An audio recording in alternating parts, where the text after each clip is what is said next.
What's up, people? This is Lou from the U. Here we go.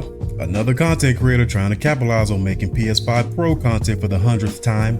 The only difference is, this one is a lifelong PlayStation player that actually buys every console that comes out and plays every game that he owns on it. And I would be remiss if I didn't speak on this particular subject, with this being a PlayStation channel and all. So what seems to be the consensus?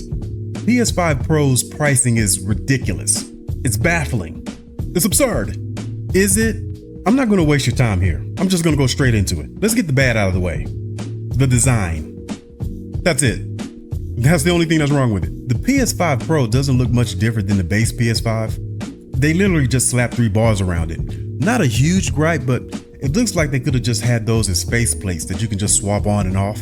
The PS4 Pro looked so beefy from the base PS4 that you believed that you were getting more for your money. It's psychological. When I look at the PS5 Pro, I can't help but think to myself, I have that already. Like visually, the only way that I can see it being justified in buying this model is if you don't already have a PS5. If you do have one, you don't really need to buy the Pro unless you're like this huge gaming personality like Dr. Disrespect, tossing money around like it's candy because you can afford everything under the sun, or some tech reviewer. So let's get into the meat and potatoes. The pricing for the PS5 Pro seems to be what everyone is griping about. Now, I may say some things here that might rub some people the wrong way, but if you take the opportunity to review my channel, you'll realize that I constantly give a common sense and no BS opinion about the things that you care about. So much delight, I might add. If you have a problem with the $700 price tag for the PS5 Pro, you're broke. You're broke. We live in society today where a new console could come out, equipped with plutonium, and while we're playing, we can generate 1.21 gigawatts and travel back in time. And people still think it should cost $500. No, that's baffling. No, that's absurd. If $700 is a problem for you, how the fuck are you going to afford rent for an apartment?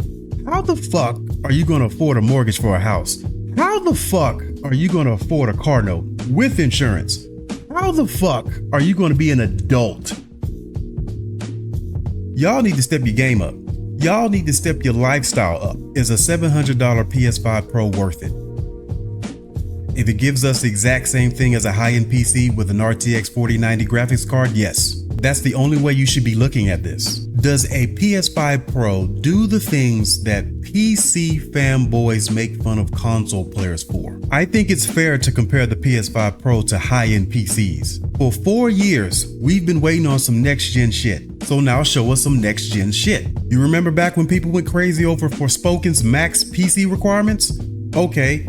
Can the PS5 Pro do that shit? Can it match the ultra settings for that game? We just had Black Myth Wukong. The max PC settings had that game looking amazing.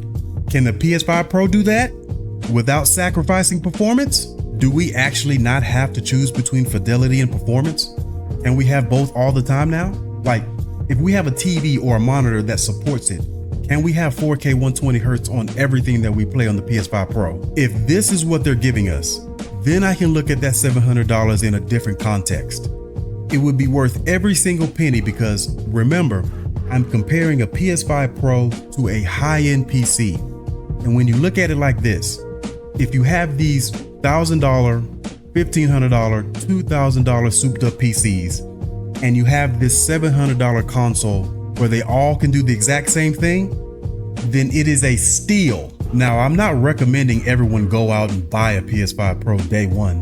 What you should do is wait for channels like a Digital Foundry to get their hands on it so they can test out first-party and third-party games. And if they confirm that it does exactly what we want it to do, then it's a buy.